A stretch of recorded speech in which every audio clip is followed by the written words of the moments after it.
back with the boys on the Ref Show, boys loosely, Roger Dilkes, David Hirst, and the old boy here in the chair, looking at the Women's World Cup in this half. And there's nothing more controversial than when we talk gender in football. We're getting around the problem in our professional men's game, and quite rightly, we're seeing more female officials. And we're seeing the best female officials around the world, or we should be, in the Women's World Cup, Roger. But Kate Margraf, who's a former player in America, is arguing that we should just have the best referees, full stop. What do you make of that? I don't agree with that sentiment at all, because if that were to be the situation, how does the ladies' game develop with lady referees, and how do lady referees then start to get involved in the Football League, Premier League, hopefully in the future? So my view is that if it means the best female referees going to referee at the Women's World Cup, and you have to take 3 or 4 of the top referees from one country, then do it. Take the best referees, but make sure that they're female. Regardless of representing all the countries. Absolutely, absolutely. So you're shooting down that argument. Kate's argument is well argued. It's on the ESPN website. And because a lady is making that argument, we can debate it, really. I think if it was a man doing it, we daren't even touch the subject. Problems. What do you think, Hirst? Well, I agree with Roger. I mean, it's a situation to develop female referees and assistants. You know, if we start sending, say, 3, 4 of the guys in, you know, it detracts from what the game is meant to be. You know, it's the Ladies' World Cup, and it's officiated by them, and I think that's rightly so. I think if we start getting men involved there, it detracts from it. And also, how are they going to develop? And we want them to develop. We want them to develop, and if they develop well enough and get into the, like you say, the Premiership, the Championship, UEFA, FIFA, you know, that's the way forward for women's football. I mean, I've watched a great deal of the World Cup so far, and it's fantastic. It's been entertaining, you know. So yeah, like you say, I think if I'd have said that, I think we'd have been a bit of hot water on that one. Has it been good enough, though, the refereeing generally? Generally, there's been some standout performances. There's no two ways about it, and we have seen some key match incidents where the referees have got them wrong. As in every level of football. That's throughout football. I think one interesting thing about you know, the female referees is that they're selected on the basis of the female leagues that they referee on, not on where they stand if they do in the male game. So a lot of people don't actually understand that.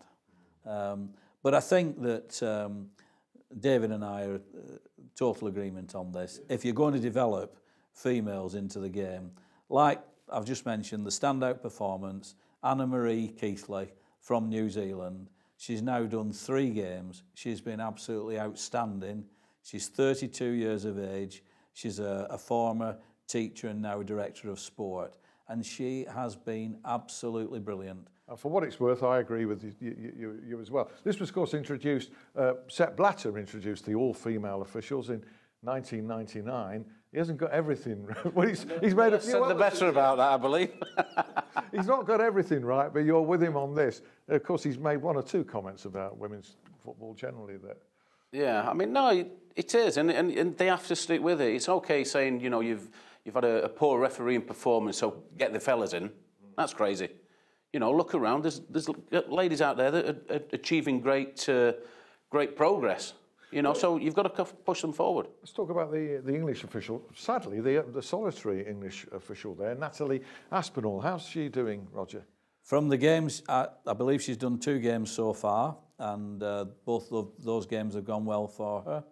She's a Lancashire FA lass, and probably, again, people won't have picked this up yet, but she'll be officiating at Wembley on the ladies' FA Cup final in the very near future with 3 other female officials, which just echoes what David and I have just been saying. Amy Fern is in the middle. Amy Fern is in the middle.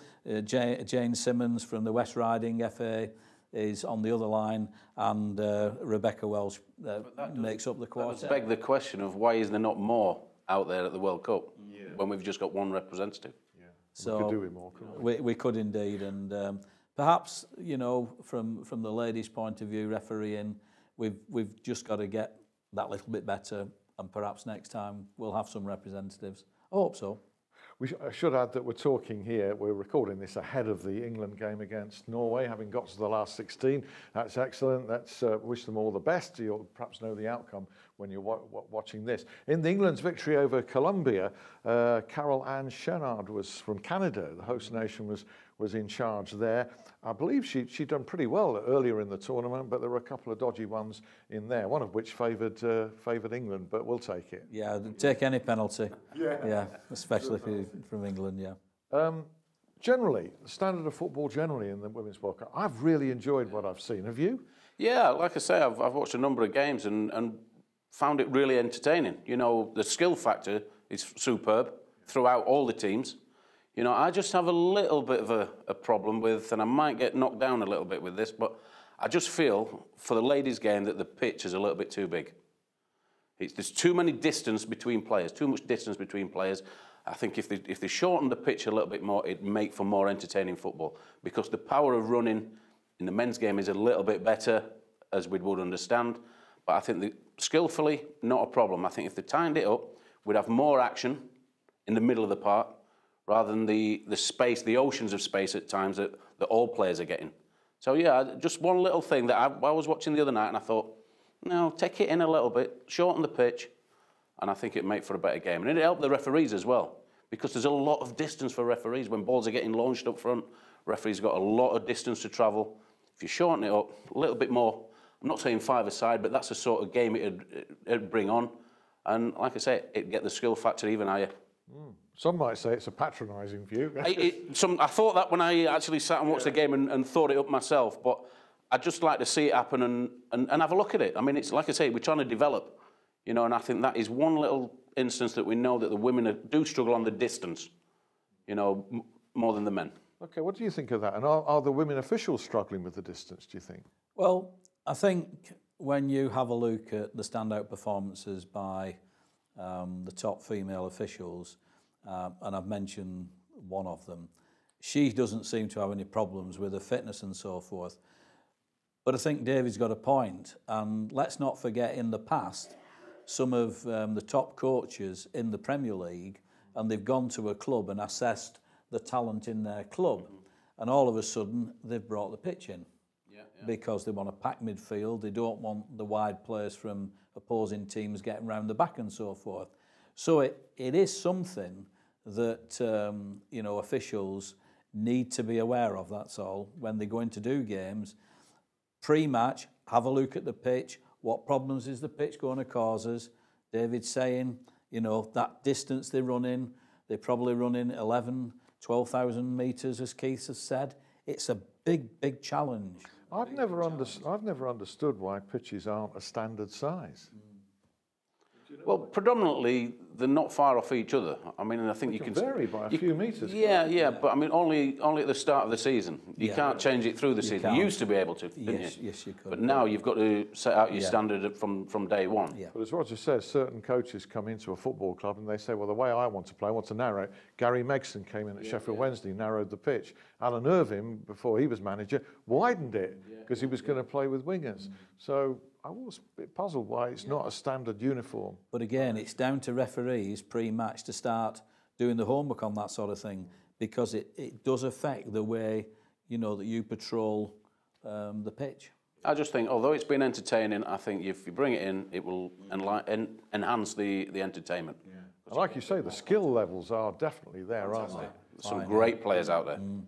I think we had doubts about goalkeepers at one time, and those perhaps linger in terms of coming out and taking crosses and commanding like that. But again, that can be down to distances.